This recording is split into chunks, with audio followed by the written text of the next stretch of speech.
even during a pandemic, people are still hungry for God. In fact, sincerely, our church experienced maybe more growth than we've ever seen,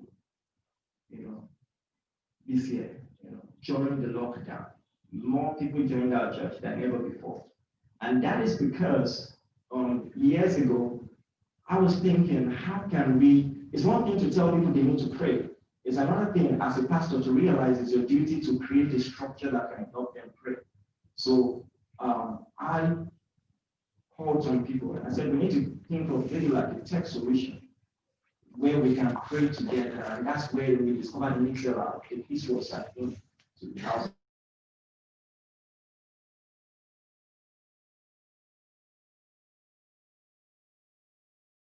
Just anything that could create a structure where if you're in our church and you're not growing spiritually, it's because you're choosing not to. Just that. And we decided to answer every question. I discovered in an average church, when you attend a Christian program, then we just say, let's begin to pray in the Spirit. Because there's an assumption that the average person, they already knows how to pray in the Spirit. But God's design for every church is that we can evangelize people who never heard about Jesus and grow them to maturity. So we decided to answer questions. Okay, why do we pray? How long must we pray? And all of that. And it was later I was looking at the research and I discovered that, that's what a particular generation is looking for. The younger people want to ask questions. Why must we do this? Why must we do this? And there's an explanation to it. Maybe I'm not trying to attract a particular generation. I just belong to the generation. And so this things come naturally. But I think that honestly, mission-mindedness is going to get the job done. Long story short, by the time the pandemic hit, everything that was needed to do because there was a lockdown and churches couldn't attend, churches couldn't gather, we were already doing. So that was a serious leverage for us. And I think, honestly, that if we say, this is what worked, I'm going to do it, that's still not going to get the job done.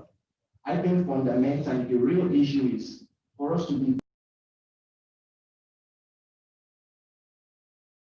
ourselves and start asking the right questions.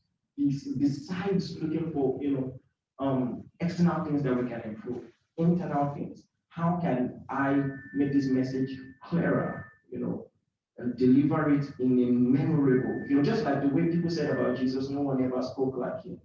If I deliver the message properly and create platforms to make sure that people can listen to it over and over again, they're going to come at you.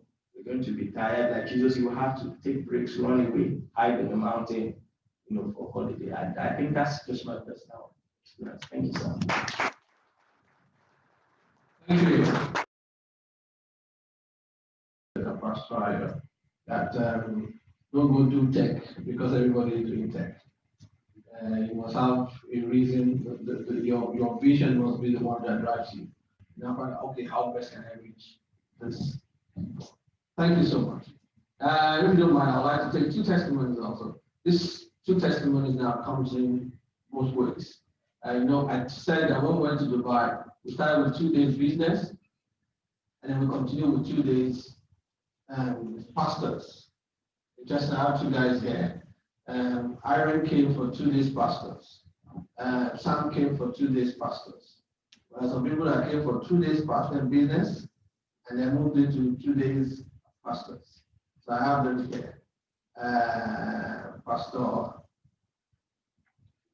Hemufuna. I hope I'm right. Hemufuna. Wisdom, and then Pastor Clarence Oladipupo. Just come and share the story from the business. One of you will take the business, another person will take the pastors. So if you're a businessman and a pastor, we have room for you. You just know. Actually, let me confess to you, the strategy came because I wanted to keep them more busy. I knew that, okay, the people who are going with me to the business think tank, I have about 4 of them that are pastors. Let me keep them longer. I won't say God feared the Lord. Most of the things that happen to me, I don't know. Probably I need to go and figure out how God talks to me. Even this program was not in my plan to be this big.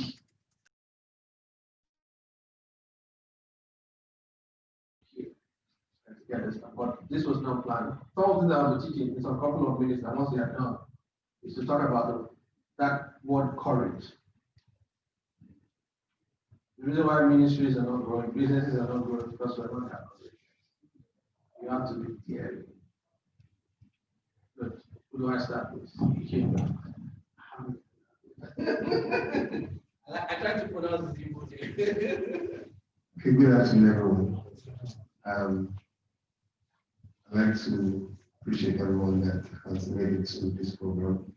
I've seen a whole lot of my very senior pastors in the house. Thank you very much for coming, and thank you for giving us the platform to be able to do business and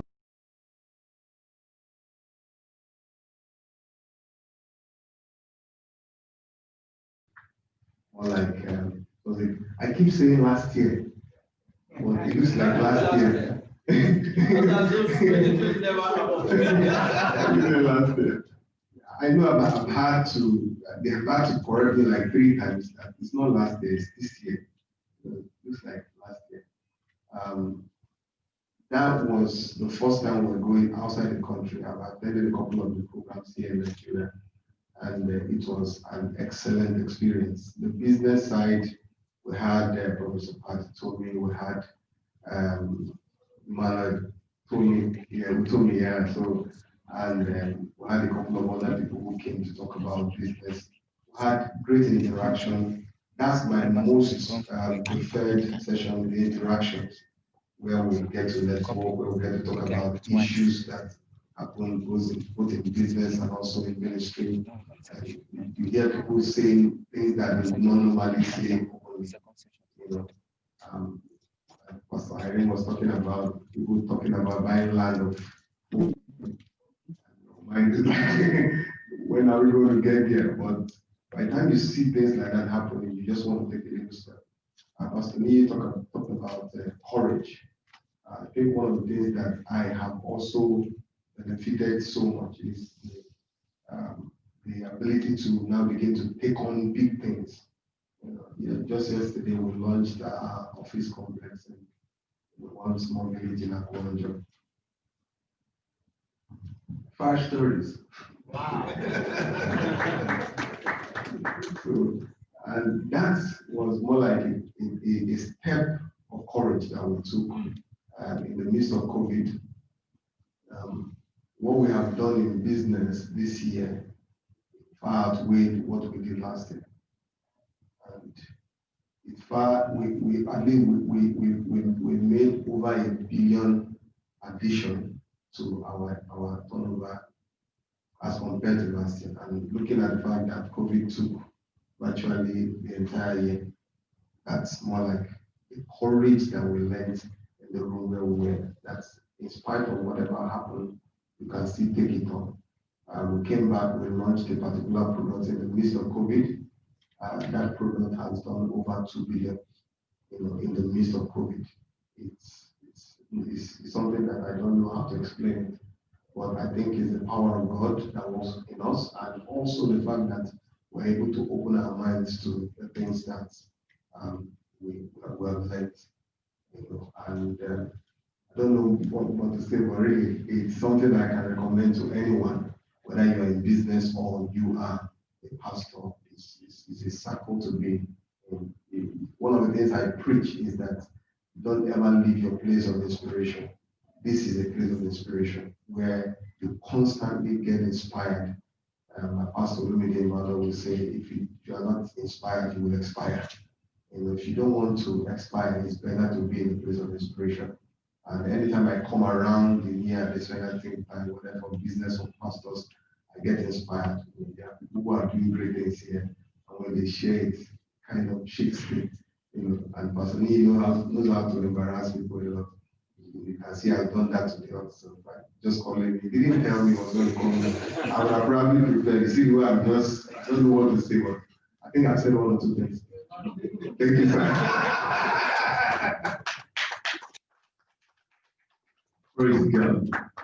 So I'm going to come from, you are supposed to hold on for me, gentlemen.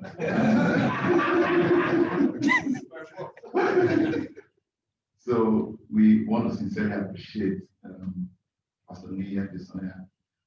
When I've known him for like 15 years or so, and I think the religion got really closer the last 2 years. And like I say to people who care to listen, one of the best decisions we've had to make, I'm a bivocational pastor, and just like my friend there too, I was first in business, even though we're ministers in the marketplace, we've always held on to the values of what we learn in church, and practically everything that I do that we've been doing in the marketplace, we learned them in church.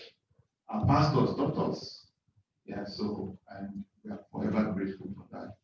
And but one of the major decisions we had to make in our organization, our business, in our business, was to sign up to the think tank. I say it all the time, and it's one of the wisest investments we could make. And like my brother said, you know, in the midst of COVID, the business has, so within the first half of the year, we had already surpassed the last 3 years' performance. So how do you explain that?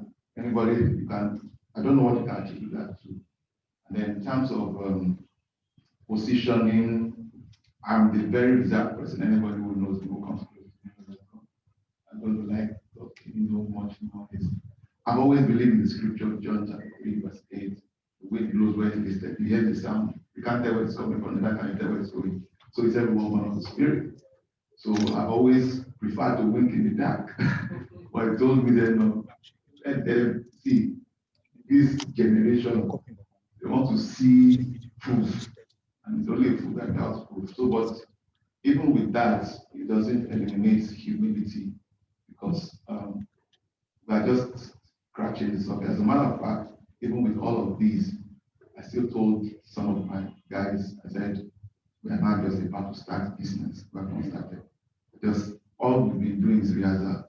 Now we're just starting business. And it's a great opportunity. Honestly, I value and revere Niyi Adesanya. You know, one of the things he would not, it's not just that he's very strategic, very analytical, and very intuitive too. And beyond that, he's highly connected. So it will drag you like this. And then you will see something and say, okay, I think this will be very important for you. That is a connector, very, very powerful relationship. In fact, no consultant, we have loads of consultants in our organization. Pastor Wilson, I'm sorry I kept you. But of all the consultants that we have to always call them, it's when you are thinking of, maybe I need to reach Pastor Niyi, you just receive this call. And it's always a surprise. He is the one that will call you 2 hours, will be on phone, 1 hour on phone, and you'll be wondering, the relationship is just out of this world. So if I'm going to do business, if I'm going to recommend anyone for, and ministries need consultants too. All the very effective and efficient ministries all have professional touch on the way a man conducts their ministries. And Pastor Niyi Adesanya comes highly recommended. And then of course if you get him. Yes, in the ministry, we've done very well too this year. So we had to quickly migrate online. So everything we did was practically online. Yes, the ministry part for us, we're both pastors in the same church. So he is the resident pastor for the Western branch, while I'm for Baghdad. So we are copying each other because we are learning from everyone. We've been trained and led by a great man of God, Pastor Emmanuel. And it's also another great grace that we also enjoy, but we cannot, under any circumstance, undermine in this circumstance. And we serve under a pastor who is, most people talk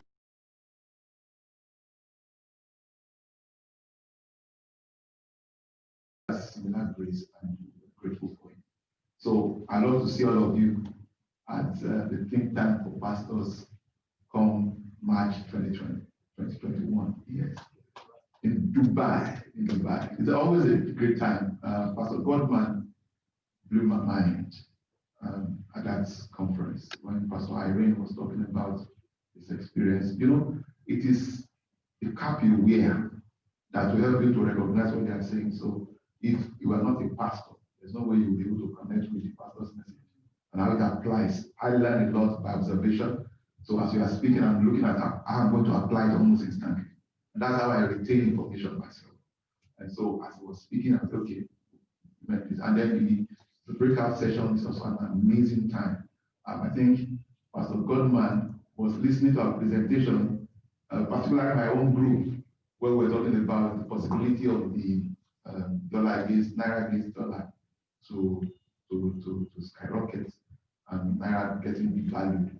I was the one that actually mentioned that because I studied trends a lot and I monitor all this, and that was part of the recommendations we gave. Right there, Pastor Goldman was calling Lagos. The guys, we converting naira to dollar. I mean, and if you took that decision, I have more savings now in dollars than anything else. Basically, some of those things that we learned there. So we also connected with great grace. I mean, amazing ministers. And you never know, nobody has monopoly of knowledge. So and if you come with an open heart, you come, with a heart to learn and connect. There's no air around anybody. Just flow. Professor Pat told me, just ask, even though he was prof. I'm not a man of few words, so let me keep it here. Thank you very much. Thank you so much. That's so much. Thank you so much.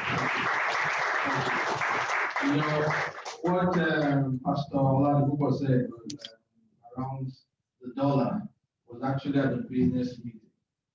Because they were there, Pastor Godman came and then he was supposed to speak at the pastor's meeting. So he came into the business forum. So he listened in. That was how he was able to get that. Okay. And one of the guys who came, who paid to come, gave me $1,000 cash that in case I want to just spend in Dubai. So when he had that, he came back to me. And he has the and he gave me the naira. I said, I've spent it. And the thing was in my pocket. And I said, you spent it now? I said, yes, I have. Who doesn't want to ask what he said? I was also supposed to pay, just so Prof will be watching this online. I was supposed to pay Prof in dollars. But when that started, when they came out and said, I said, please write to me, check. Let him collect the equivalent in naira. And you can see what we gained from all that. Thank you so much, Pastors Clement and Ezekiel. Thank you so much. Now, quickly, what we'll just do quite very quickly is just to, well, I have a slide, but I won't go through my slides. Well, you get the generation XYZ ready. Well, this is it. Joshua 1, verse 3 and 5. There was a prophetic word that came to Joshua. It was direct. It was not a prophet speaking the mind of God. It was God himself talking to Joshua. And he told Joshua, nobody will be able to stand before you all the days of your life. And wherever the soles of your feet would tread upon, I have given you as your possession. Now, you can take that to the bank and rest. God said it. I believe it. That settles it. You can take that. But it was as if after God told Joshua, Joshua was about to go, and then God called his attention back to verse 6, 7, 9. And said, Joshua, only be strong and very courageous. In other words, the words that proceed out of my mouth shall never return unto me void. So if that is the case, why are you now putting in a caveat? Why are you now putting a condition, oh God? What that goes out of your mouth should bring the results. But you're telling Joshua, I have said it.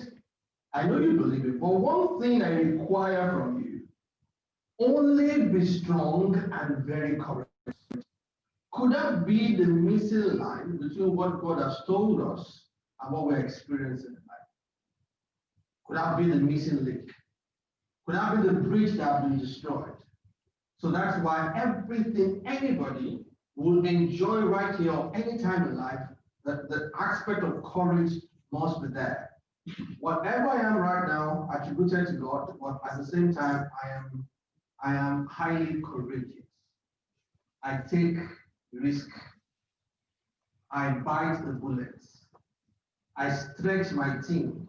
Sometimes they are wondering how we're going to accomplish it. Don't worry. Just let's keep moving. Because so many times we hear help is on the way, so we sit down and expect help to come and meet us. No. You have to be on the way for help to meet you. You have to be on the way. And that's one thing that is working for me. I mean, the Niyi Adesanya branch is a courageous branch. There's so many things that we're doing that if you know my background, I'm not supposed to be doing it. In the industry where when it comes to the trappings and the qualifications of life and everything, I should not be considered a progenitor in the industry. I should not even be on level 1. I should actually be seeking permission to do things. But I don't, allow me to use the word, give a damn about the qualification on ground or what you need to have before you can do it. Once I conceive it, I jump out. And the reason why it's so easy for me is that I'm not afraid to fail. I'm not afraid to fail. I'm not afraid to say sorry. My staff are here. I've said sorry several times. We've missed it, but the times I'm right, I'm always looking at them like this, saying, most of me now. Most of me now. I told you. And then that's one thing that we need to encourage and we need to embrace. We need to be all out.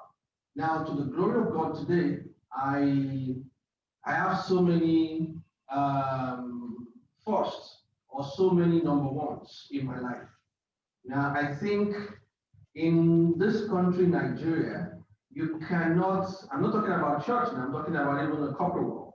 You cannot count top 3 speakers, highest paid speakers in Nigeria, not counting. I'm saying top 3 because I'm trying to be modest.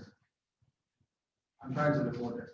When you have a telecoms company sign you on and engages you like 6 years back to back, 15 times in a year you're speaking on their platform, traveling all around Nigeria, and then they treat you like a king.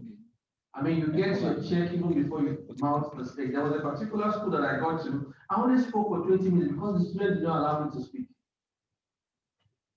Even if I coughed, my money was already there. So when it comes to the highest paid and the money coming in frequently, not that you speak twice in a year or twice in a year and you are paid $1 million, you're calling yourself highest paid. I'm talking about speaking 15 times minimum in a year, and then you're getting paid like that. Not from one organization, not from 2 organizations, back to back. How did that happen? Boldness.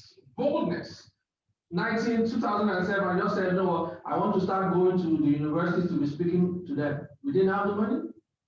We didn't have anything, but you know how we made our money. We will get there, we'll speak free and everything 2 days, and we'll tell the students to go and buy the CDs. And they will buy CDs after they have bought the CDs from the money from the CDs without paying hotel bills. Without paying for the flight. I will fly. My other guys will go by road. That's why we now get their money back. But we're doing this 2007, 2008, 2009. People were saying, no, we should continue the work. Our help will meet us on the way. Yes, sir. Our help will meet us on the way. So 2010, I got an invitation to speak at Etisalat. I spoke there, the chairman, the CEO was there. And then boom, they took over what we've been doing since 2007. They started paying us for being courageous. Not just that, a whole lot of things. And then even when it comes to coaching in Nigeria, I can confidently say that you can only count 3 people in the whole of Nigeria. And not count me when it comes to somebody that is being paid so amount. The 2 guys that came here, heavy loads. of $10,000 to actually be part of the business think tank. Something happened this year. You guys need to cut me off the internet right now. Just pause it. Don't worry, internet guys.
Let me chase him away.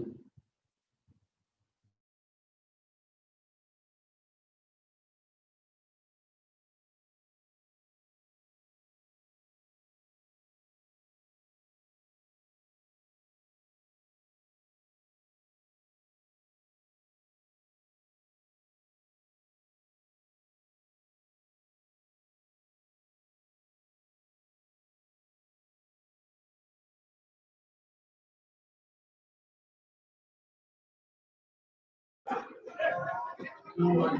I will manage the two of you. You can be rest assured that your strategy, you will not get it.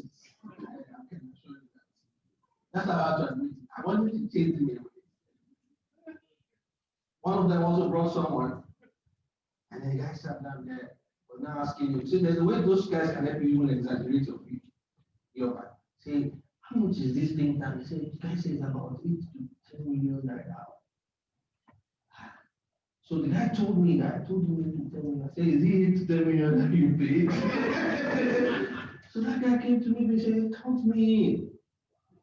Ha! I couldn't even tell you that that guy is not 8 to 10 million. Count me in. But all these things happen because somebody was just courageous. We call it faith. Which is very important. You must just develop it. You must just be able to go. Let me tell you, when you begin to practice this, you will fail so many times. Yeah. Don't worry. You're going through the process. You're going through the process. There is hardly a program I want to organize. Right? You see the Dubai we're talking about, and everything, the business Dubai and everything. We already started paying the hotels in Dubai, even without anybody dropping one cup. By the time we pick up the publicity, forget it. It will meet up. So, but everything is all about courage. Courage. Courage. Your church is not growing the way it ought to grow right now because you have not been courageous. Bite the bullet. Push it. Run. Do something crazy. You know how God talks to you. Interestingly, now I think I'm figuring out how God talks to me. God sometimes just drop an idea, drop it, I run with it. I will now find out whether it's God or not. Most of the time, it's always God. It's always God. And we get the result. We get the result. And this is the more you push with so much courage and confidence, the more people respect you. Yes, sir. The more people want to give you more opportunities. They want to give you platforms. They want to invite you. And then you see senior people who now invite you, and that's not, you can get back there. I'm done. We're back. I apologize to them through the chat that I just want to say something that should not be in the airwaves. Yeah. Good. So, you don't get people who are senior to you, probably ministry or anything. They respect you because of your courageous move, not just your move, but your courageous move. Only be strong and very courageous. 6, 7, 9. In verse 18, the last verse. It was as if the people heard Joshua and God talking. They also came and said, we know you serve Moses, this and that. There's only one thing we require from you, Joshua. Only be strong and very courageous. Only be strong and very courageous. It knocks things up. It changes the game. It changes the game. And I think that's what I'll just drop. Although I have a lot of things here to talk about, how to build it up. I think I have some. Do you have my books here? Yeah, I think that's a part of confidence. Because confidence and courage. You cannot be courageous. You need confidence to be courageous. But sometimes you can be confident and be courageous. But you can never be courageous without being confident. Because that confidence will be there. By the time you have too much respect for people, I mean too much respect for what people say about your endeavors and your actions and your movements, you will never be courageous because that fear, that fear of failure will encapsulate and imprison your heart because you're always concerned about what people will say. What would they say? What would they say if I fail? So you need to know how to balance that self-esteem. You need a solid self-esteem. Solid self-esteem. You know, I was at a boot camp. I saw a demonstration of self-esteem. I had two guys who were in my think tank. The two of them billionaires. So I was jokingly telling them that since I'm sitting between two billionaires, that means I'm also going to be a billionaire very soon. And one of them was saying, we are the greatest supporter of the Niyi Adesanya brand. It was not bluffing, it was the truth. So I was stylishly going to provoke the one.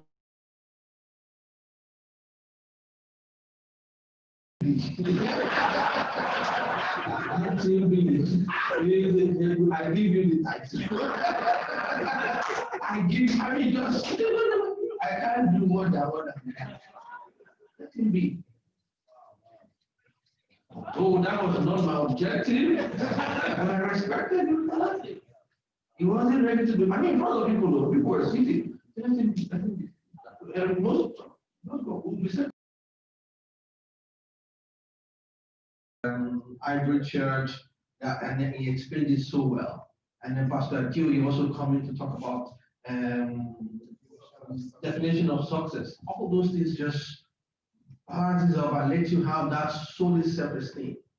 Solid self-esteem. Once you have it, forget it. The rest is history. We see the imbalance in when people begin to look for fathers based on materialism, based on numbers of congregation. You can't find that in me. You can't find that in me. Like I told you, I will always celebrate long-time ministry than largest church. Somebody who is, there are some people, when we came from Rima, blah, blah, blah, I don't even give you more details and everything. Those were Sam's colleagues at that point in time. Whenever they came into our day start there, they are always surprised the way I greet them because they don't have the church here. Some of them were struggling, some of them were doing a lot of things. But the way we greet them was not different from the way I greet somebody who has a big church. I'll give them this, they cannot be sitting at the lobby for too long. I will be there and make sure that they get to see every time. Once they come into the conference, people are giving them the back seat. Why? Move them forward. We don't know them. Don't worry, I know them. I know them. We don't know them because they don't have a big church. But I know them because I know that I met them in ministry. And they must be respected for that. They must be respected for that. That's how we can. Actually, you can only do that when you have a balanced self-esteem. You have a solid self because that is the birthplace of a courageous move. That's the birthplace of a courageous move. Thank you for that. I hope that helps one or two people here. So we can preach ourselves and get things. Now, let's quickly look at this. The few generations that we have. Baby boomers. I think who would be in this baby boomers generation? I think it's only Pastor.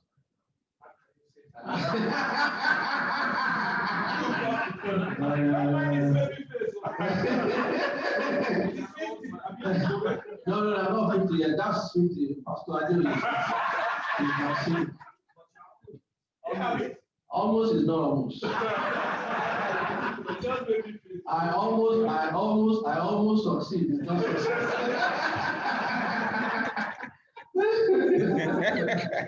But when you look at it, how do you attract them? Simplicity. These are some of the things that we came up with. And then I think I'm with Generation X or something, yeah. I need you guys to give me the breakdown of the year now, right now. I think I have a slide there. But this in their 40s, am I right? 40s to up there 65. No, give me the year. Don't let us do that. That is the baby boomer. 60s or late 50s or mid 50s, yeah, mid 50s, yeah, yeah, about yeah, mid 50. Now you can bring it to 54, 54, 53. I'm trying to fit him into that place.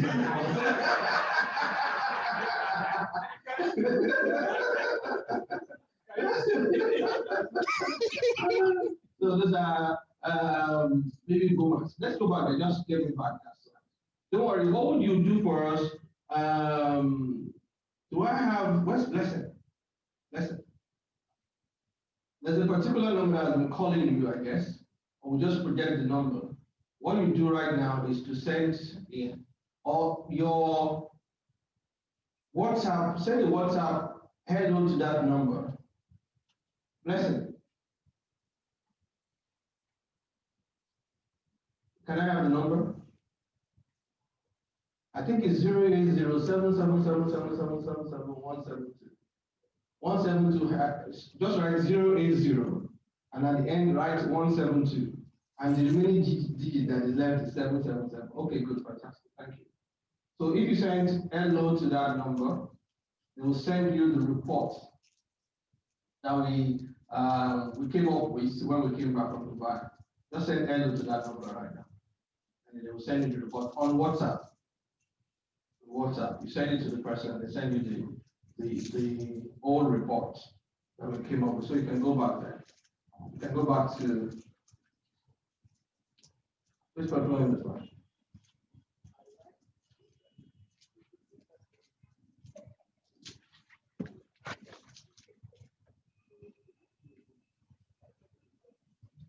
So just like Samson said, and we had a mixture of different people from different countries. I know the percentages of these different generations differs also when it goes to different countries. In some places you have them as the highest, some you have them as the second highest, some you have them as the third highest. And one of the things you also need to realize is that when it comes to some particular generation, most of them are migrating right now to Canada. So except God is not telling you to plant in Canada, you need to start thinking about it. You need to start thinking about it. You need to start thinking about it. Even start planning to plant until God tells you to stop. Just start thinking about it, just start strategizing. Was it Paul that said, I wanted to go to this particular place, I was restricted. I wanted to go there, I was restricted. Until I had a dream, I said, somebody from Macedonia said, come to Macedonia. And so you need to even start doing that because there is a migration right now. And I think UK also is also opening up their country to our young people. They're already giving them some incentives. You come there, when you come to school, give you 2 years of work and everything. So it's futuristic or strategic to be able to think as, okay, where do I need to stay right now? What do I need to do in all those places? Like I said, move. And if God does not want you to do it, stop. Don't wait, let me hear from God. It's okay. By the time you hear me, well, God's never late anyway. He might have even been telling you this through me right now. God might be speaking to you through me right now. So you need to pay attention to that. Okay, the guys who are baby Sukuma, simplicity attracts them. You know why? Because they've seen everything in this world. That's why when you see Pastor, sorry.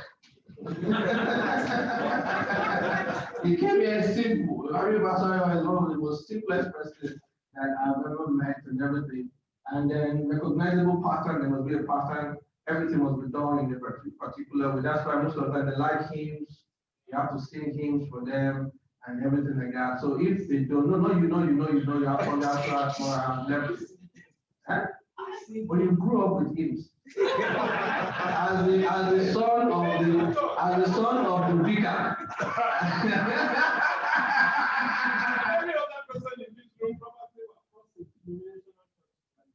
No, you were. So let me be slightly.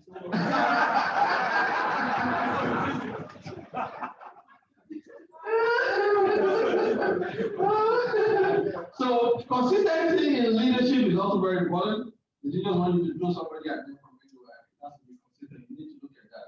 Family-oriented environment, family, because they already have kids.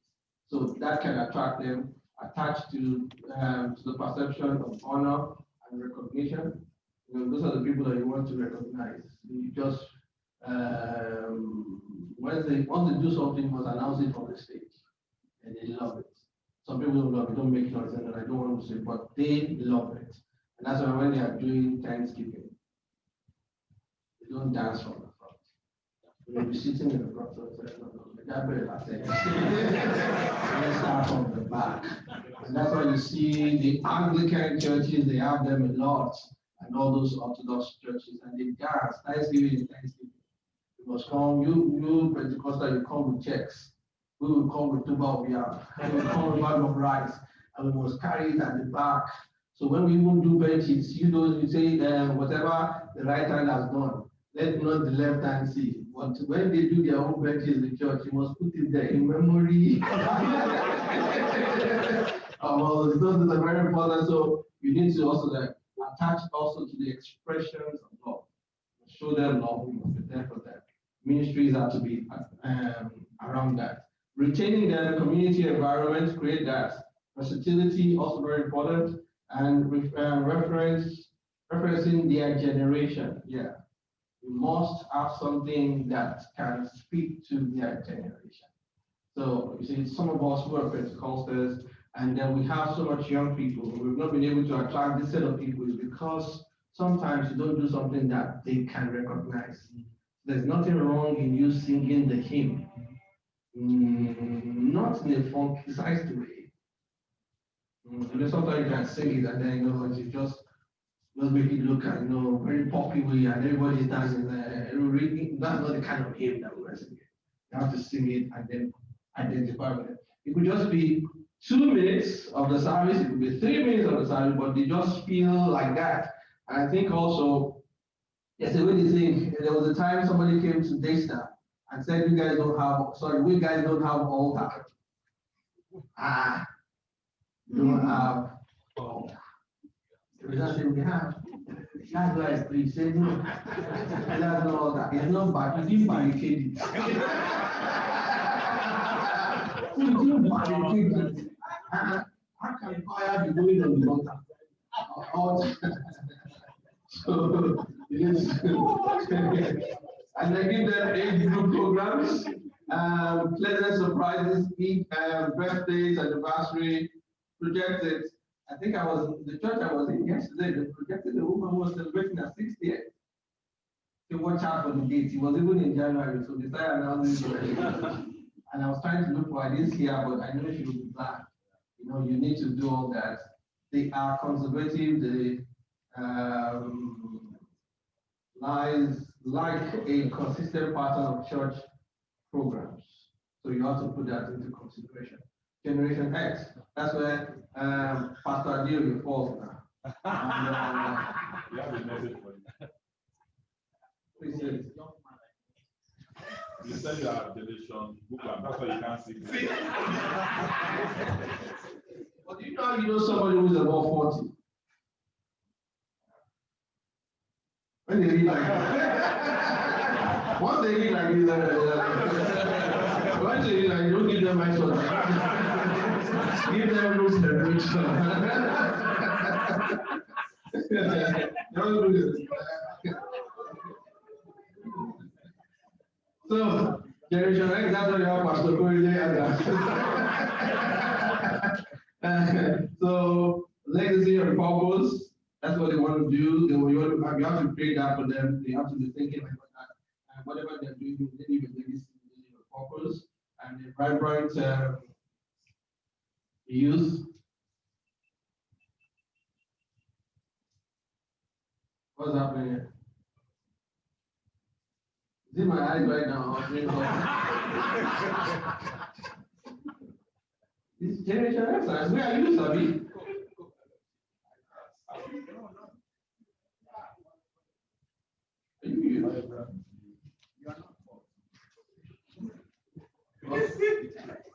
You said? I'm not sure it does.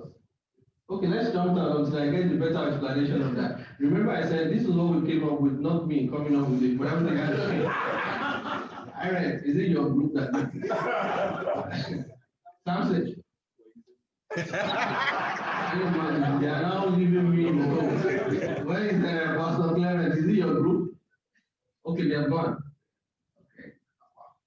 So whichever, we'll come back to you on that. If you have your WhatsApp message or number, we'll explain that better. But let us go to the next one. Manage and develop leadership potentials. We always draw them close. And again, emphasis on home. Parenting, divorce, conflict resolution. Very, very important because they are probably in that crisis time. Most of them just got married, they are going through some turbulent time. And when you do this, you'll be able to attract them and retaining them. You have to be word-based, leadership and business empowerment. That's what they are going through right now. Most of them have been resigned or they have been told to leave the office, their workplace. So they need a whole lot of that. And specialized program, medical, retirement, women, men, finance, and marriage, very important. Vibrant social department.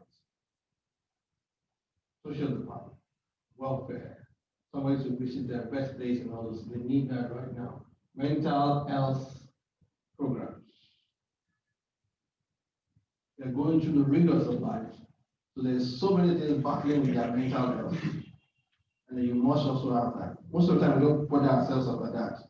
Because people come in and they dress very well in church, but we don't know what they are going through. So you must be able to create that also. So let's come to the generation Y. Irene, is this where you are? Why? No wonder you ask the question why most of the time. Yeah, the love good ambience. I say this is about the largest population, more or less. So you need to pay attention to them. So those in Y and Z. You need to pay attention. So Y and Z, sorry. Z is American, Z is British. So you need to pay attention to that. That's where actually I always tell you that's where the church growth is. If you focus on the people at the top, people are even above 65, they are less than 15% of the Nigerian population. So why bother about 15 where you can focus on the 85 and 75? So these guys, Y and Z, are the people that you should actually pattern your ministry after, and especially if you're growing old, like Pastor Corey, Pastor David, Pastor Niyi, and then when you're going, give me a mention of the root.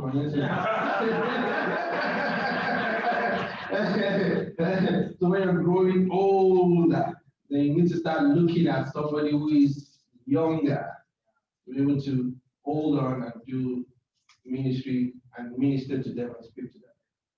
I think there was a time, okay, before you guys left this, you insisted on only employing people, anybody who was above 40 didn't get to be employed a pastor at that time, because most of them, the pastors then, were above 40. Some of them were even in their 50s.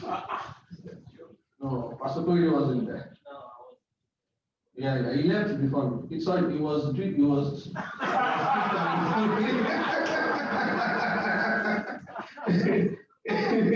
was kicked out before I was kicked out. No, he left. Don't mind me. Don't mind me. He left before me. You were the ones that. Pastor, you understand? You guys, you were above. You're almost getting to 50 there. So you couldn't employ. So they thought that, look, since you're almost getting old, there's no point employing another old man.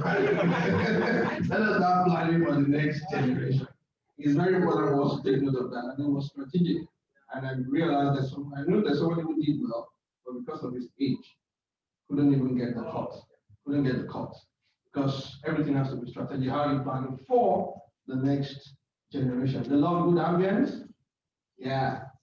Good place, good road like this, let them dance, let them do everything. Because who said it? They are checking, I think it was Niyi, sorry, Pastor Niyi that said. and they check you out before they come. Oh no, Samson that said. Samson said they check you out before they come, and they expect that blue ray, that blue light they saw as Big Brother, they must see it also. If they don't see it, they may not come down. The Lord good ambience, check out for a good burning around them. Please do that. Good music, not religious, stylish, and particular about fashion. Yeah. They want you, if you can't do that, then get somebody who can do that to be able to connect with them. They're dressing, have you noticed that when we fight to wear socks, it took me a long time for me to dress like you without putting socks. I mean, say there's a way you wear, so no, your socks must show. And then, their pants, after a while, I went to adjust my own pants. That's for 2 minutes. That's for 2 minutes.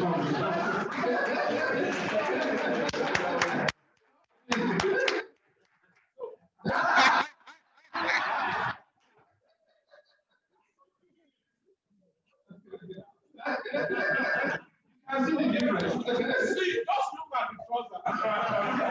Whose trouser is folded? My own. Even with that, even with the one that reduced it.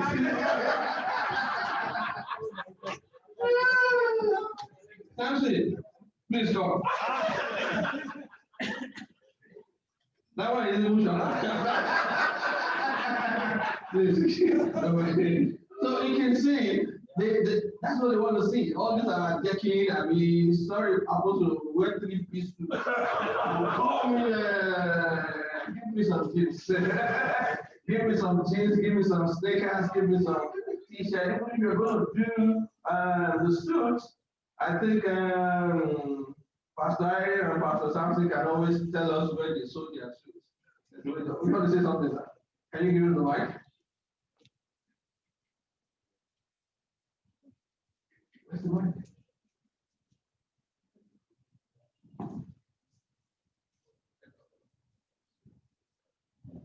And my case was, I was a baby boomer, but God gave me a wife who was not. And I thought I was doing well in terms of dressing. I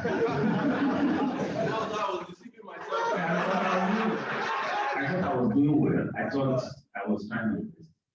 Then the guy that dressed up Buhari, Buhari wore suit for his first campaign. Ouch. And then he said, Buhari said he has not worn suit for 30-something years. But APC then said, look, we can't use posters of you in Nigeria. You will need a poster where you wear suit and you can connect to the younger people. So they had to dress him up. So when my wife saw the guy, and he saw what the guy does online, he wrote the guy an email on my behalf. I didn't even know. And said, can you give us an appointment? Because now, one thing I'm not selling out, but one thing about him is that he's a style doctor. He's not just a designer. So, and the first appointment you have to see him. So he gave us an appointment, we went there. So we got there. He said I should bring one of my suits. So I brought my best suit. Because I thought it was a good suit. I took it along. Well, when I got there, he measured me. And he said, Pastor, you'll be wearing oversized. I didn't know how Bishop will be able to,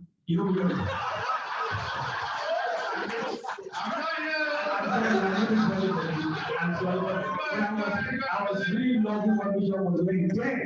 And I knew that as influenced me, that I was already wearing an oversized suit. So he now said, Pastor, he now brought out some suits and said, these are your sizes, these are the ways you need to dress. So when he gave me those suits, then I told him, then he said my pants, that's my trousers. He said he knows that it can't be pencil like that of a Pastor Irene. He said, but it has to be at least a little close, not too far. So they now give me the middle way. The first Sunday I wore that suit was in Glory. So I decided I wore the suit. Interestingly, somebody walked up to me and said, a couple, these guys are doing well. They hadn't come to greet me, but they walked. They came from the back. They greeted me, they were looking at me somehow, and I was wondering. And the wife said, "We actually came close because of because of your suit. Also, you look good." And they gave me an envelope. They didn't know the cost of the suit, but what was inside, by the time I opened when I got to it, was exactly the amount I paid for the suit.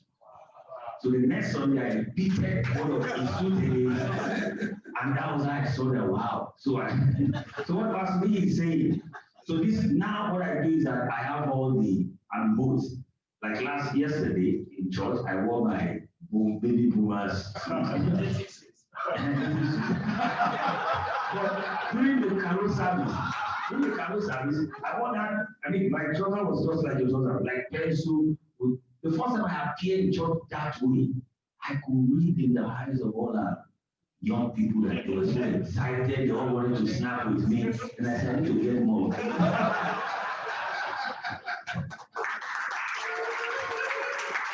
you so much for having that experience to it. And then the more you dress like that, the more they want to. They feel like you identified with them. You know, I think I was in a church in Benin.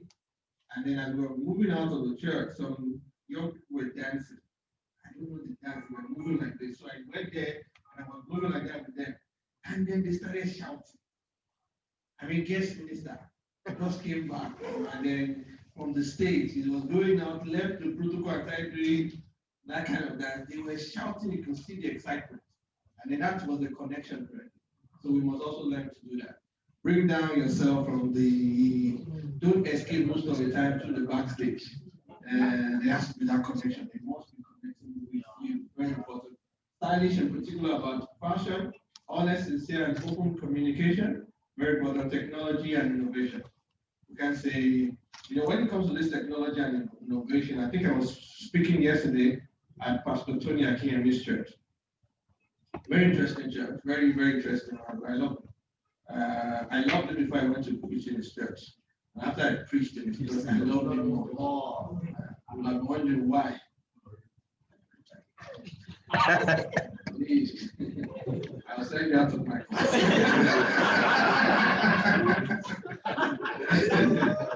He told the congregation that he felt led that they should put their hands in their pocket and sow a seed. No, that is not honorarium. The honorarium was already written in check. I mean, I was looking at they were coming, I was trying to calculate.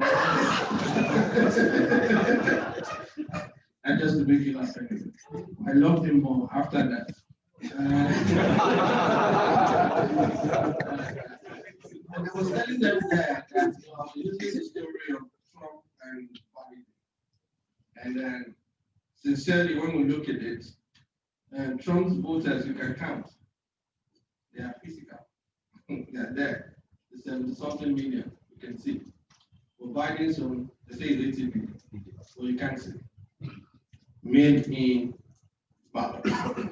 Whether the signature was correct or not, they are still fighting over that now. So we can say that Trump's own was physical, you can count. Biden's own, we're still counting. But this is it. Trump depended on the people. Biden depended on the system because he understood the system. And then one thing that worked for Biden is that he had tech and media. Tech and media. Now the people may eventually win, probably in 2 weeks' time, or 1 week time, or 1 year's time, or 2 years' time. They may get to know the whole story. But before the people get to win, the system will have spoiled things. So what am I trying to say? You want to move quickly and get things done. Don't neglect media, don't neglect technology, don't neglect systems. So that's why you must invest so much. But listen to everything everybody has said here. The unfortunate thing is that we didn't record this. Okay, we recorded it. Okay, yeah, sorry, okay, we recorded it. We can get you even the link, the Zoom link. We can get it to you so that you can watch it over again and again.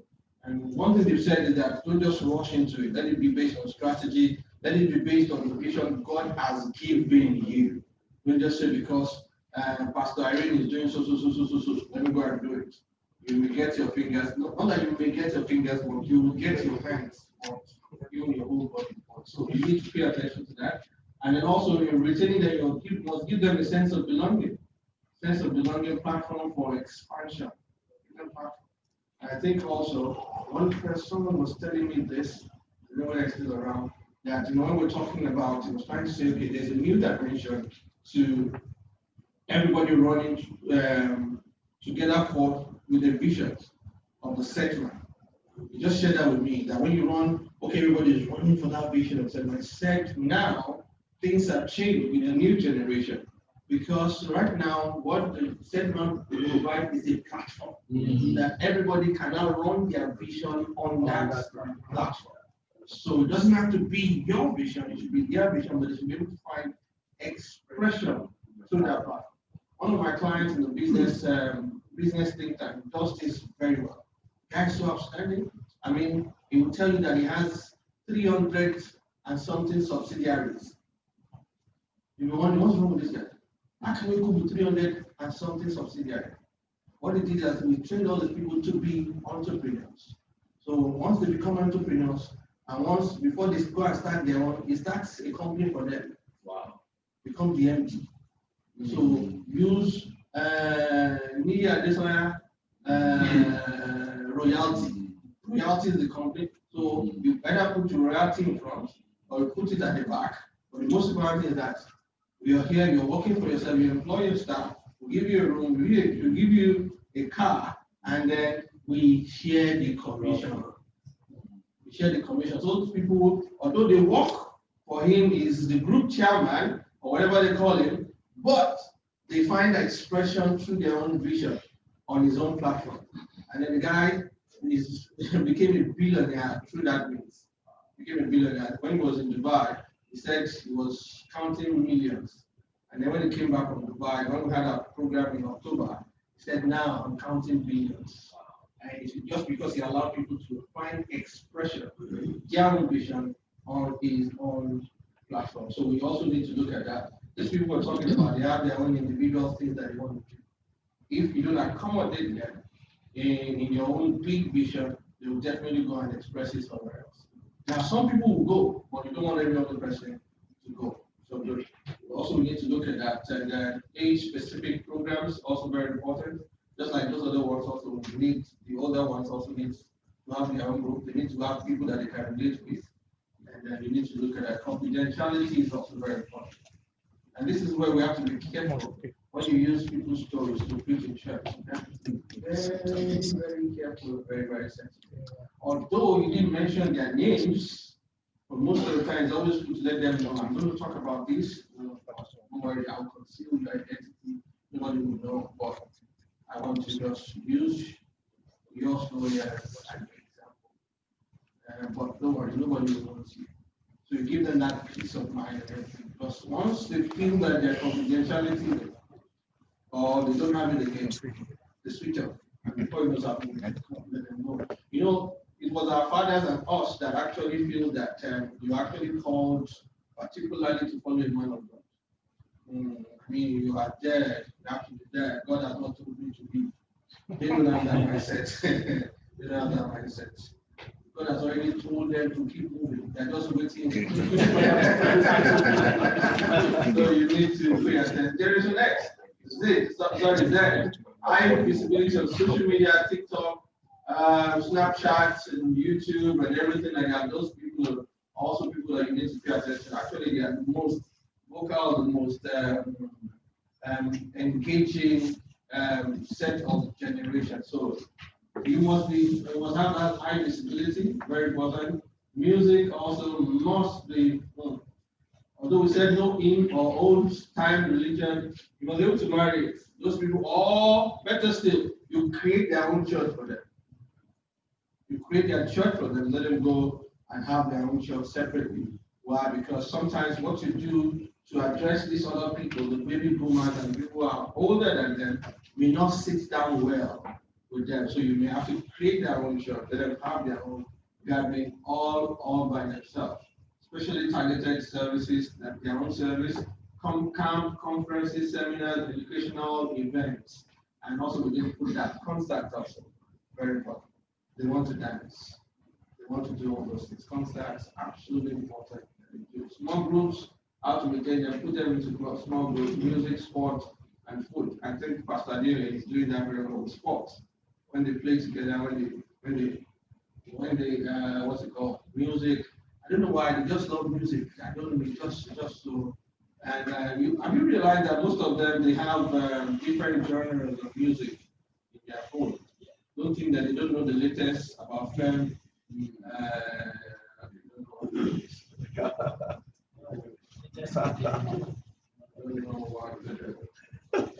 Pastor is looking at me, he's lost. No. That's the video fair. And all those things. So we just must make sure that, yes, which other one do you? I know all of music producer. Awesome. I know Pastor. I know it's trendy. I'm just trying to find out whether we are very trendy. Because sometimes I don't know that. There was a particular time, I think there was a song. I didn't even know the song.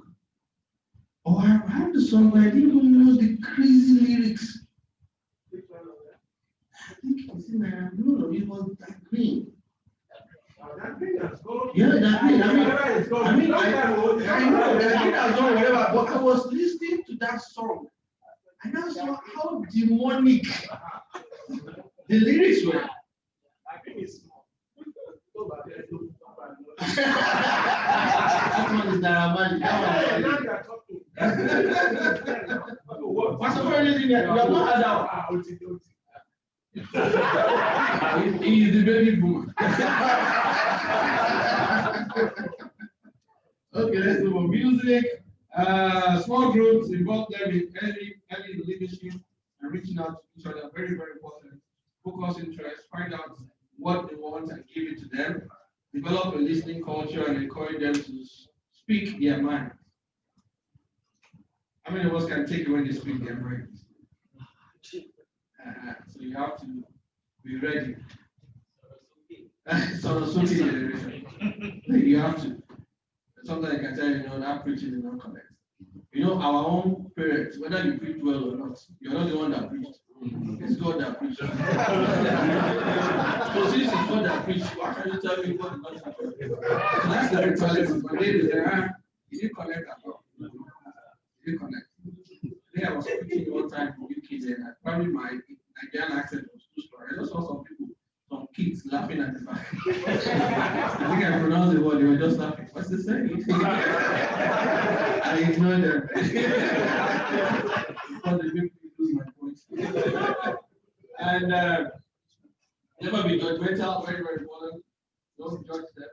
Interesting, the people that don't judge them. I have a case like that. The lady, very interesting story. Very, very interesting. Very, very, very. The things that she told me in my life, my 40-something years on this earth. 41 years. My 40-something years on this earth. I've never heard that kind of story. Wow. Generation of youth. What she's gone through, I don't think in my 4 decades plus, never gone through that.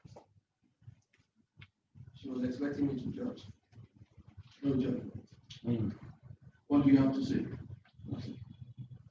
What I just want to do is that I believe you have good potential. And the reason why you're going through all that is because the devil knows that. That's what it's trying to show.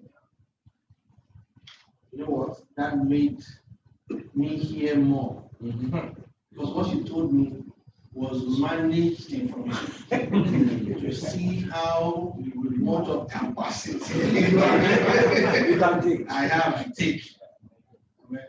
Guys also, the smoke, you need to know the amount of people that take cocaine, hard drugs that you don't even know. But if you are judgmental, they will not tell you more. They are just testing you something small. Let us see how you react before we now tell you the big thing. So please pay attention to that. Share your failures with them and be real. I think we mentioned that their vulnerability. This is not about you knowing everything. Let them know that I may not be able to answer all your questions, but I will always get back to you, even very important. Model what you teach, very important. Don't tell them this and then you start doing something. Don't tell them to stay home during Corona COVID-19, but you are found in the bar sitting with your friend, talking about the American Constitution. Model what you teach, be generous and show them love with a sense of belonging. Let them know that they are not the only one that have seen. All have seen that come short of the glory of God. Sometimes you need to even share your own story also to make them feel calm. Very important. Be creative in your appearance and presentation. I think we mentioned that.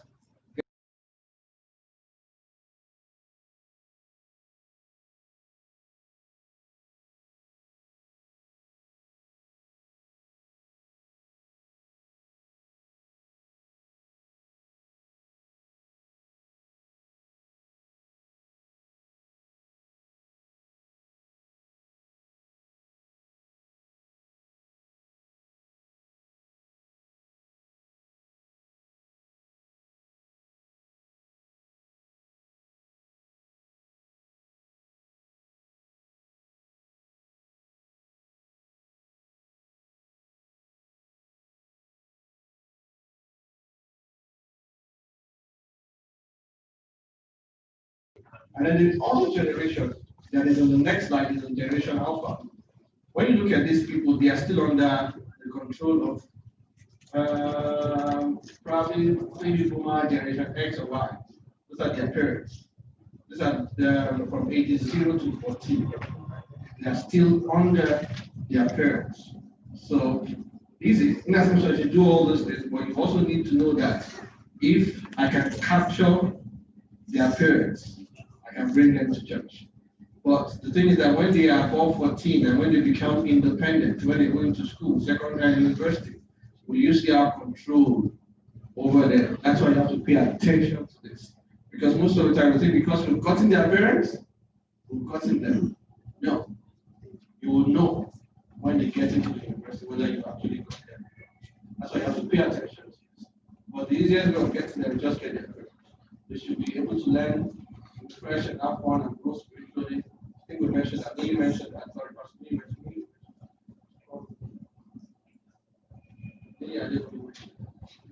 So let me report it now before it comes. You know, his name is N.A. My own is also N.A. Niyi Adesanya, Niyi Adesanya. He said it's coming from my logo. Why are you not recording this thing online? This is what I want you to record. So if you see my logo, he stole it. He said, no, it's been back.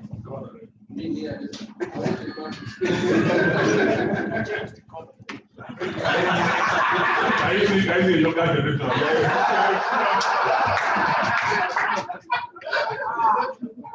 Okay, that's what somebody has been around that is like very important, and there should be a fully equipped things church. This church things church must be fully equipped. Don't let their own church look less sophisticated than your own church. Sometimes you need to give them that opportunity to be able to make the church is wider than your church. They'll bring people. They're very important. Use music that fits their age and also contemporary music to speak things in their language. Which I think Priest Lowe can help us with that. And also, if you have questions on this, you can also ask Pastor Niyi Adesanya how he was able to do the cartoon and then make it look so nice that people all over the world are now attending the junior church.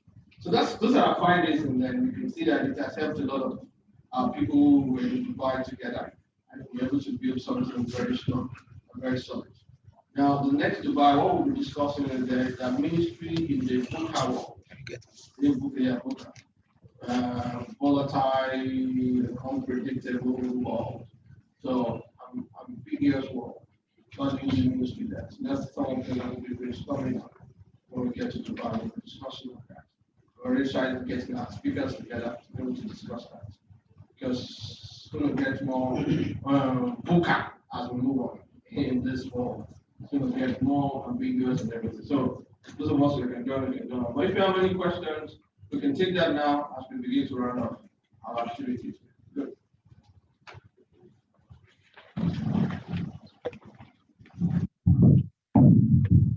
associate is hiring, get ready, we came up with this thing together. Something, get ready, we came up with this thing together. It was not my family.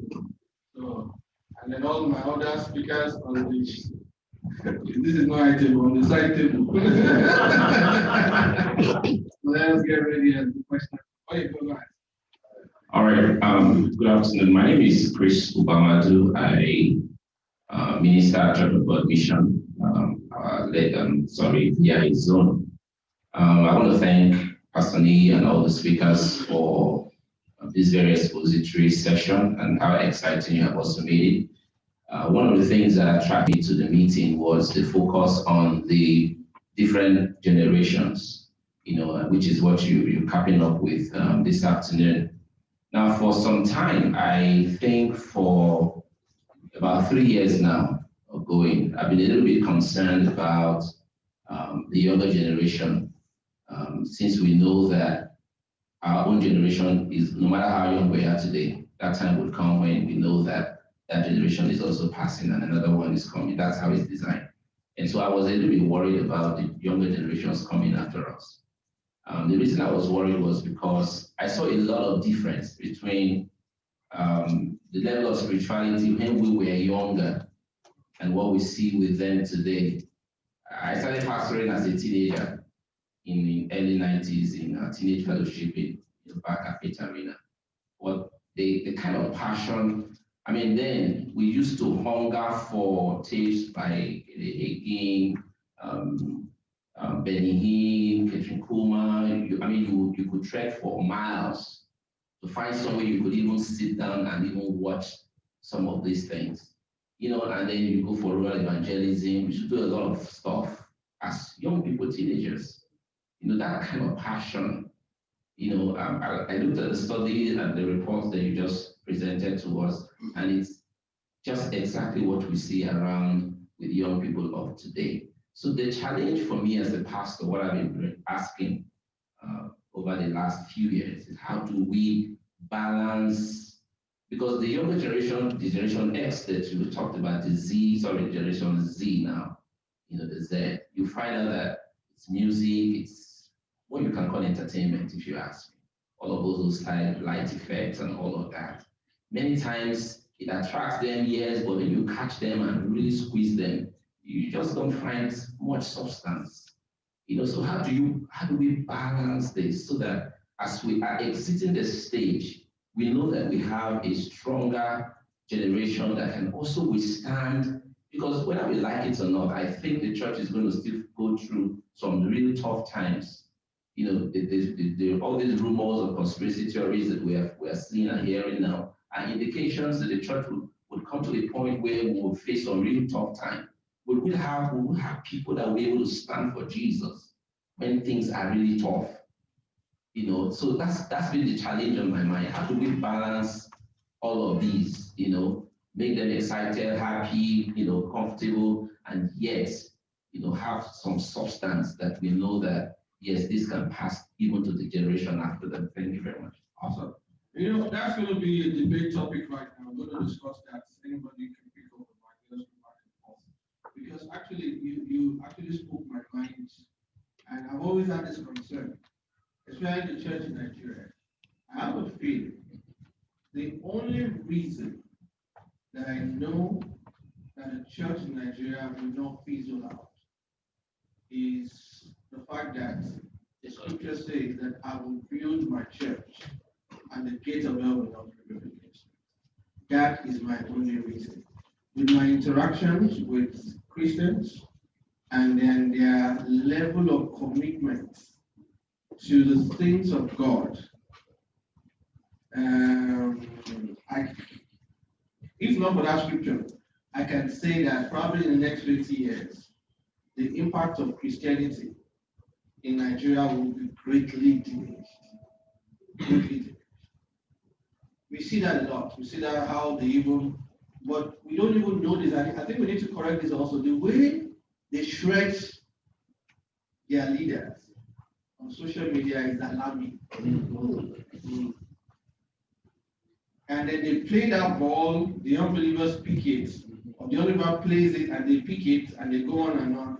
But they fail to realize that the church leadership is losing credibility in the minds, in their own mind, and even in the mind of their friends. So that way, and you see a lot of things. And there's something that has been done to the Christian young minds. They have been liberalized in a way. You see all these programs that they do abroad, and they take them abroad 3 weeks, 1 month, 2 months, 3 months, and they bring them back. You can't quantify what those programs have done to their psyche, their understanding of the ancient landmark that the Bible talks about. It has been eroded greatly. So I think this is something that we need to discuss and know about it and look at how can we salvage the situation. Like I said, the only hope that I have is that I will build my church and the gates of hell shall not prevail. I interact with a lot of them, a whole lot of them. Now, I've spoken in the length and breadth of Nigeria when it comes to speaking to young people. And I know what I know, I know what I see. It's frightening. Even in church, it's frightening. Many of them don't come to church because they actually love God that much. They just come because it's strength thing. Yeah. And we need to be able to mitigate that before it gets out. Pastor, do you want to say something? Just raise up your anyone to talk. This is where we get. I think we've answered some of the questions. We've said that the pastor should make sure that he can, while he's capturing the older generation, he can also capture the younger generation. And that the church should be designed in such a way that the church can do both. There are two types of authorities. There's an authority you have because you have a position as a pastor. Then there is moral authority. Positional authority is, I'm your pastor, you have to listen to me, or I'm your parents, you have to listen to me, I'm your father, you won't pay your school fees. That is positional authority. And everybody has that. But this new generation, you cannot lead them with just that alone. You have to have moral authority. Some of them, let me give you an example. I went to pray for somebody, to do naming ceremony. I don't do naming ceremony, but this woman, after 10 years, had a baby, and I've been telling her, once you deliver, I'll come and name your child. So I was there. They are young people. The husband is young, this young baby. So when I got in, with just a sitting room naming ceremony, a few days ago, when the husband came in, oh, daddy, you know how we respect our father, our pastors. Oh, daddy, he came, the wife to her. But I noticed, I'm a very sensitive person, I noticed one of the friends felt, oh, so this is the daddy, something like that. Everything we tried to do that spiritual there, he wasn't interested. In fact, there was a time the mother-in-law had to entice him out to talk to him to calm down. Maybe he has a problem with pastors, or he's one of those social media guys who doesn't want to see pastor. So he began to really misbehave, and I was seeing it, but I was being like I didn't see it. When I was through doing all the naming, we prayed just 25 minutes or thereabout. I greeted everybody and I walked up to him and I greeted him, I shook him, I smiled. I didn't want to, I'm sure, in fact, he started respecting me. He started using sir towards the end of our conversation. When we got outside, I asked some of the people, when I said, did you notice this guy? He said they noticed too that, but I said, why I greeted him was because I am sure he's been talking to his friend, who is the father of the new baby. I'm sure they've been telling him, he's been telling them this church thing, even this church thing, this daddy pastor, this that. He's been playing down on spiritual things for them. I said, but one of the things I noticed about these guys is that they just want, they are nice people. They are nice people, but they want to be loved. They want you to give them attention. They don't want to be judged. So upon everything he did, I did not judge him. I didn't make him feel like, oh, you're a bad boy. If I greeted him better than anybody in that place, I stood with him, I shook his hands. I'm sure he was wondering, is this man okay? Upon everything I've been doing to scatter this place. So I think that we should make sure that we are balanced. We need those lightnings, we need those beautiful things. But when they get close to us, they have to see Christ. We are the one that will determine the next generation will take Jesus serious. Because the problem is that by the time we attract them with all the lights and they get close to us, they can't see Christ. And they feel disappointed. In fact, and one thing about the young generation, they don't keep quiet. They say it everywhere. A friend of mine who has been pastoring in South Africa for many years said most Nigerian pastors they thought that South Africa is like Nigeria. So when they got to South Africa, they were just playing around with girls and playing around. Not knowing that South African girls are like white girls. The moment they hear one powerful message, they will start crying in the service, and if you give a microphone, they will tell you that pastor is their boyfriend. They will say the microphone. So generation, they see everything. They see everything. So we are the one that will determine how committed. We want them to have the same commitment we have. In fact, we even have bigger ones. Then after we have brought them together with all the, there's nothing wrong with everything, the good music, everything, they will come close. They are very intelligent generation. They will be coming closer, they'll be watching. And the moment they see Christ, honestly, you'll be shocked. These guys are going to drop their drugs. They are going to drop anything you want them to drop on the table and say, Pastor, you are the pastor. Thank you. Samson? Okay, Pastor. Just in addition to that, please, that question that you asked is a very serious question for every pastor in this room. Just in addition to what a pastor here said, I think the church in Nigeria and the church in Africa, I think we missed it on discipleship. So that's the difference between the generation that you are talking about and this present generation. So most of the discipleship program that we were exposed to were specifically designed for the denomination. So it's just, they are filled with doctrines to keep people down. But now, I think every pastor in this room must just start to look, I'm doing it now, collecting discipleship material. And then I want to interpret it in the light of where we are.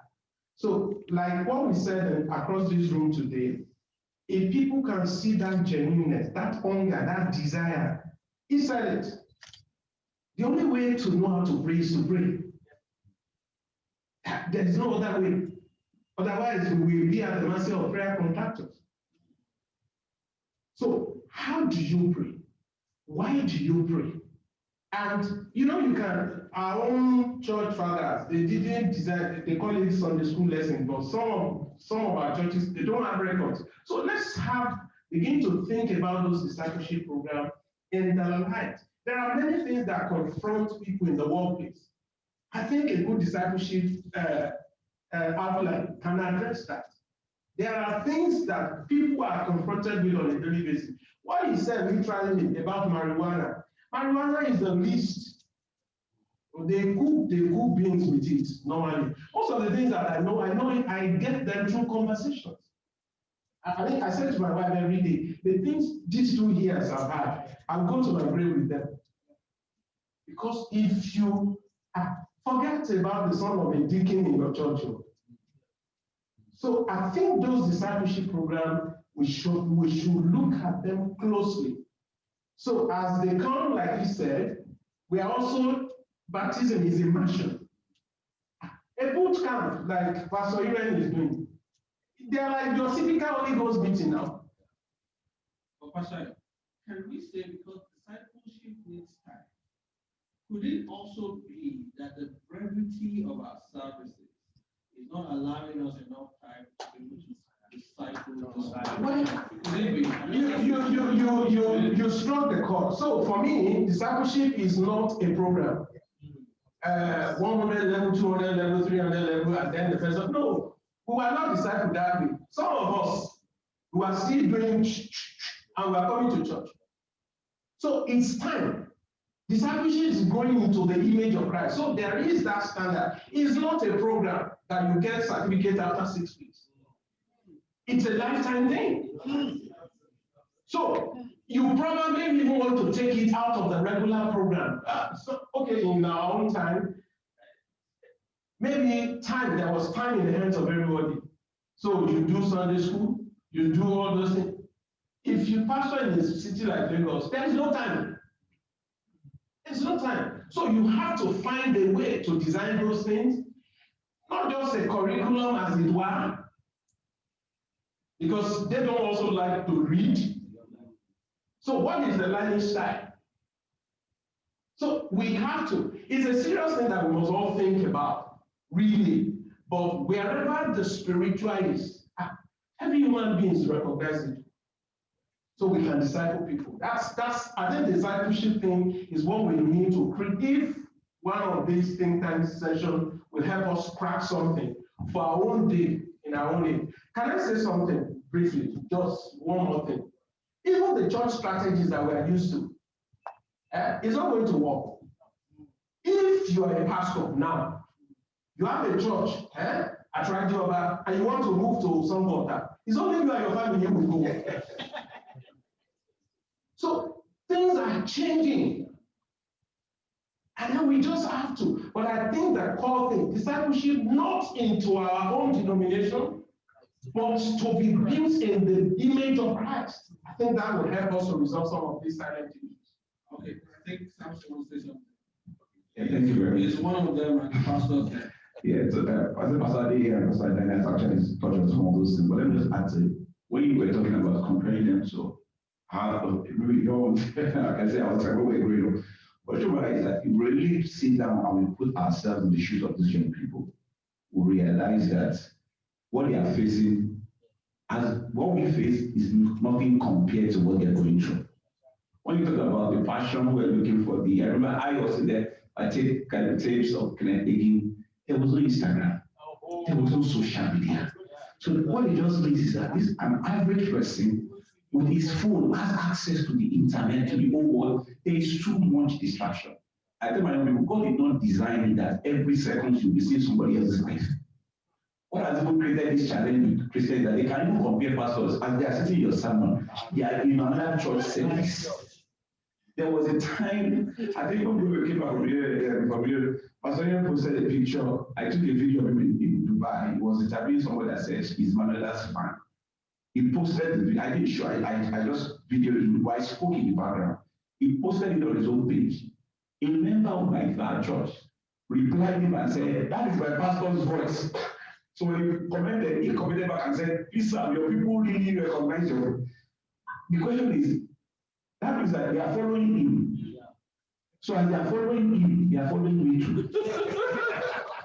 He is the big brand, he's the big boy. When I posted in Dubai, I was with him. Some of my people believe that I'm a real man of God. That our pastor is running. They are playing celebrity status with their pastor. It has not been, pastors are no longer just in charge. You are a celebrity figure. They need to be proud of their pastor. That is it's a thing of pride. One of them told me that, pastor, you don't know anything. That when I'm telling my member, our people come to our church, religious, why not is not redeemed, is not winners. That is like, which church? I just open my Instagram of the church. Say, see. Like when they see, I'll come. So that I just open your email, your Instagram, and say, see my pastor. Sometimes I tell my wife, we take pictures. I'm a very conservative person. My mom, I called. Yesterday, my mom stayed at the meeting with me. I'm from Foursquare. He said, one of our deals said that they should talk to me. That it's not going to be when is she back for one goal? I said, issue, yeah, not this age. This one. You need to translate that. Okay, that when somebody's here, grows, sprouts, you have to cover it. I said, not in this generation. You know why? They are seeing the video, they are seeing that a symbol of success.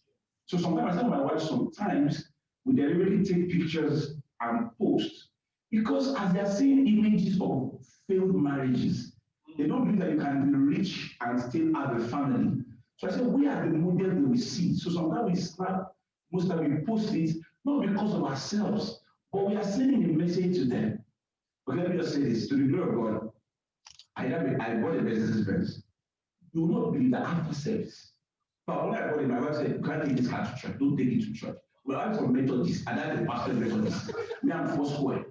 But because I tried to study these people, I said, okay, I have nothing. The day I took that car to church, till today, after service, I'll not see people tagging. You know what? They are snapping behind it. I can see like over 50 pictures after service on Sunday. They will stand by the car and snap. Some people, so your day my mom came to church, so she was outside waiting for me, so I went to greet her. So I saw people snapping, but you don't, as a pastor, you don't get what happens as a service, you are in church. So when I came to greet, I saw people snapping. I went in my home, said, I was like, so people have never died out of the car, they were like this. And I said it on the pulpit that, see, it's not about the work of it, it's not about the car, and you cannot be young, you want to stand behind the car that you cannot even, it's not about. Somebody again to me said, Pastor, you said it, you know it's discouraging us of standing with your car. You have said it, we know it's not about the car, but we still stand this one. That is what that is doing for them now is that they are saying that, okay, not only my money that can drive the Benz, it's not only this guy that can drive the Benz, that, okay, my pastor can be legally and legit and still drive the Benz and still be ministering. So therefore, so the symbol now has changed. A pastor is not a celebrity figure.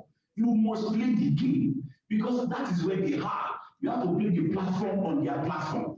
We said that you don't catch a fish on their own terms. You catch a fish on the terms of the fish. I'm not saying we should be mundane. I'm not saying we should change our person, but we have to be more out there now because that is where they are. They see these guys. Why do they follow all these them? The video now today has the highest followership everywhere. They see the trappings of success. Let me the last one. This year in November, we did casual Sunday. Normally from January, Mondays, I'm very, that the rest when we come from serious person time. So we said, okay, November, let's do a casual Sunday up to November. The first what I went to wear, when I went to buy it with all my members, when the person selected the clothes, when I got to my I did dress rehearsal. I told my I can't wear this. I feel too unserious. I feel like I do not wait. I have to go and take another shirt. So the next Sunday, I did not get another because I need to wear it because it was all this polo where there's a polo, there's a round neck, there's all this kind of. I felt I was. When I got to church, I even said it that see, they came to me, Pastor, let's continue. They were all starting my picture, posting everywhere. This is our pastor. I'm like, the way I move this. But that is, but if I'm going to connect with them, what I do was that we made it just that month. After that month, I went back to normal. But that month, I saw the way they could feel. I don't use this thing before. I started using it 2 months ago. I don't like any add-ons. But somebody, I just saw that I see the people that I used it. Some of them, because they see this thing in my hand, they say, Pastor, I like it. And so I'm just saying that as long as the message does not change, but the methods change, we might need to shift our body a little, not to become vain. I'm not saying we're all being vain. I'm just saying, but we are public figures as pastors now. So we need to come out there more, do it in a way that we communicate the message with it's not lifestyle pastoring. You must show the lifestyle. That's what I want to say. You must show the lifestyle. Change the packaging, but not the content. God bless you, sir. So you can not become when you change the package. That's what I'm trying to say. Everybody say something. I think Sam, Pastor Sam. Okay, yeah. Pastor Sam, and then everyone will talk. Okay, yeah. Pastor Marvis. Am I right? Yeah, and then Pastor Lawrence also. No, we'll take almost everybody until we all get tired. And then before we leave, Pastor, I will have to pray for us. Bless all of us. You know what I'm choosing to pray? Because right here, right now, is the only person I can say, I know all of us could be my senior, but he's the only one that I know is my senior, so he needs to bless all of us. And then let us live here in the anointing and with the grace. He has pastored me before, so I think he can drop the anointing and the prayer. I know you people are senior, but he's the only one I say he's like compliant. Okay, so this is not That's also to make him sit and wait to the end. So this is not necessarily a contradiction to what anyone else has said, but this is just my personal experience. I feel when we're talking about the subject of balance and maybe quality, like being a public figure as a pastor, the reality of the situation is whatever you do to attract people and also be the basis for you losing them, because there will always be someone out there who can do it now, who has better lights, who has, so for instance, someone else might not be able to drive a Mercedes. So what then do? They don't have anything to post. And respectfully, the people we are talking about, they're not driving Mercedes, they're driving Ferrari. Do you understand what I'm saying? So at some point, if there's a balance to that mentality, otherwise the church will continue to play catch up.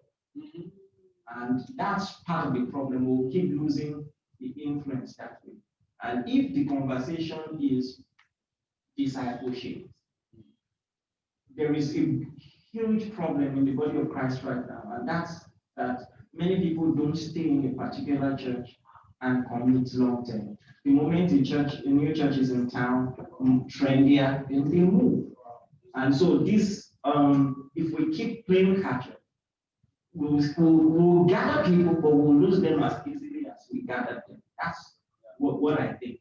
And so I think the conversation of discipleship is a slightly different conversation. We have to realize that there's still a generation out there that still values the teaching of God's word. For instance, we have what we call a Manifest Bible course once a year, and it's a 10-hour Bible training. And this generation Y you hear about, Generation Z that you hear about, there's still a huge chunk of them that have a lot of questions, and they don't care if it's 20 hours of Bible study, as long as what you're bringing out is answering questions and helping them get better, you will see it. You will see it. So, I mean, we always have space issues. It's not a free training, and people are always people who want to pay the money of the program, we always have space issues. So we have to recognize, like I said earlier, the harvest is plenty of liberals have you. One of the greatest privileges of our ministry is a high retention rate. If you check even many of the pastors, that are pastoring me now, I was privileged to get them born again since school days, 2009, 2008, 2009, and earlier. And virtually all of them stayed. And the truth is, whilst there are many other things, right use of means, I like good stuff. I'm going to be very honest with you. But if the people, it's not enough to bear fruit. Jesus said that the fruit will abide. And so what I'm saying is corroborating what other people have said. We have to really revisit our content. We have a lot to compete with. Because the Bible says the most effective way to avoid temptation, like youthful lust, is to flee. But now you're pastoring a generation where there's nowhere to flee. So, when you read about Jesus being brought on a mountain, and from that mountain he saw all the glories of the world. The internet is such a mountain. You can see all the glories of the world in that mountain. Temptation is at an all-time high. And the truth of the matter is, if we don't amplify, the depth and let's forget, thank God for every other thing. Those are extras, dressing and all of that. Feel free to do your research. Majority of the people who are in our church, my own church, I'm speaking for myself, are not there for the lights, are not there for the music, are not there for any of these things. They are there for the word. They've seen the word of God. They've seen the power. They've seen the sick healed. They've seen demons cast out. That generation that is still hungry for that type of Christianity is still very much available. Pastor Iris, yes, sir. Did you make them become like that? Or they were like that before they joined you? Honestly, sir, there's a way you help people realize there's what people think they want, and there's what they actually want. So it is true that a lot of people will appreciate, a ministry that does things in a certain way. But when you have a sponsored post of you talking the Bible in 1 minute, and it cuts their heart in a particular way, you expose a desire that they never thought was there. I get you. Yes, sir. So that's the balance. I'm Yes, trying sir. to balance and marry it together because when you were even releasing the teaching on the sponsored posts, there were some aesthetics, there were some things behind you that also help their heart, their mind, and their eyes to stay. I don't joke with that, to be very honest. Yes, sir. I just wanted to balance that. Oh, it's good. When it comes to they becoming, just like you mentioned, it's a process. But the beginning, most of the time, there's something attractive. There's something that they saw behind. Because I follow you a lot, and I see that most of them don't even listen to what you're saying. I just say, wow, nice one and everything. See, there will be a lot of wow before they don't say, okay, let me even listen to what he's saying. So it's a combination of both. We must look at that very well because at the end of the day, the disciples, as I said, will take a process. Some of us who came to church, they came to church because of what they say. We came to church because of a woman. Yeah. And one lady was walking and then said, just stop and greeted me in the area. Seriously. And then she invited me over to have a drink in her house. Then I went to meet my cousin. Just like that. I got to her house, gave me a drink, and then she asked me a question, are you born again? Muslim background, Muslim. Sadiq. I said yes. If that is the condition. So that was how I started. And then you look at the woman and after a while, okay, this thing that this first attraction. Like says there's something that there is attraction and there is retention. Retention, disciples when they begin to change. Okay, we came here because of this. Is it the woman at the well of Samaria? Yes. The first attraction was that let's go and see what you said. After a while, they told the woman, it's not what you said again. No. We ourselves have encountered this person. So that thing had to want to say something like that. Okay. No, I quite agree with that. I quite agree with you. Fantastic. I just wanted to take it from the Genesis. I think it's a balance that he's trying to talk about. Yeah, he balanced it. Because if we make those things the core, we can never compete with the world and catch up with it. It's not possible. They have the best of these things. And we can never disciple them effectively. So focus on that. That could be secondary. But the primary assignment should be to disciple the people, to make them until Christ is forming them. And you see, sometimes we have people in our church who will come in thinking that maybe we're a bunch of, we were just playing. Some even do that to my wife, the Lord. Until when they get close and my wife is telling them, are you born again? And they're like, what? And she's telling them that, look, I would have gotten pastor's attention if I wasn't. I know a single girl who just thought that, let me join this church, maybe I'll get somebody to get married. And by the time she got close to my wife said, are you born again? She said, yes, I'm born again. My wife said, I don't think so. She said, why? My wife said, your lifestyle. So I think what is important, we can have all this, but our primary assignment is to make sure that Christ is forming. Awesome. The major thing is content discipleship. The minor is those aesthetics. So we should not major on the minor and minor on the major. In that sense, you just know that this thing is just for attraction. Once you're attracted, then you have to take them through the process that you have. Thank you so much, sir. I'm Samuel Otoy, Pastor of TLC. I think this discussion is very important, and I appreciate the fact that we are having to share on this. It's been a major thing on my mind, and I've been opportunity to speak to some people about it. For me, basically, sometimes just trying to be conservative about certain things. But having about 1,000 people with us, and I can tell you 80% of them are 25 years below. And I see things that happen, and for me, I'm excited. I'm still excited. I don't know how this will sound, but when people say the young people are not, they're not interested in spiritual things and stuff like that. I don't know how. I've not seen that, because for us, I mean, we had our last there's this annual meeting we have every year. We had it a few days ago, and we ordained pastors. I think all of them were below 25.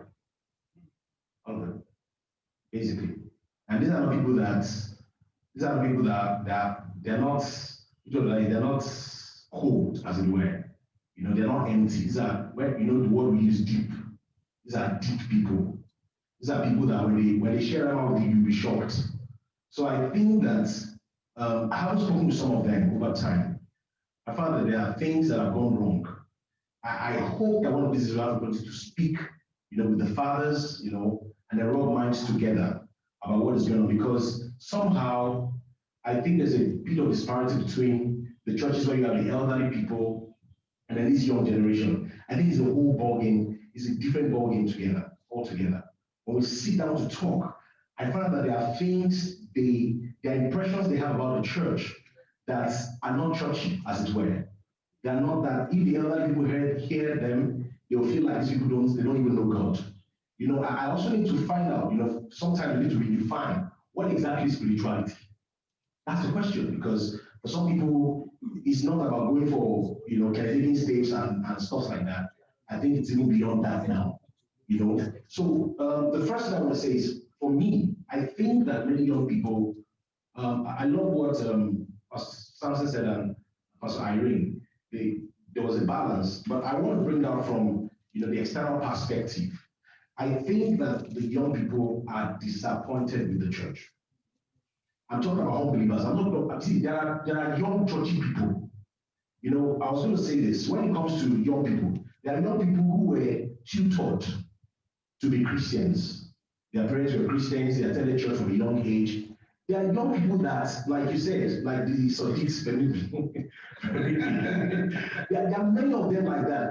Our church is an environment where there are predominantly Muslims, and many of them have become Christians. So, having to get such people to be strong in Christ and to be hot, as it were, is a different ballgame altogether. Like Pastor Irene said, most of the pastors I have are people that have been with me since 14. Sorry to say, Pastor Gabriel here we started church together. Is he a pastor? Yes. Okay. just joking. We started church together. He knows we started together, and he's been with us for as long as the church has been, and he knows what I'm talking about. How old was he? I don't know, maybe less than 20 or so. But he's a fantastic guy, Yes, I know. He handles all my design. Yes. And he did that. Yes. He did this. I pushed him to go and do that. Thank you so much for pushing. I'm reaping the reward. So, and that's how it's been, and many of them like that.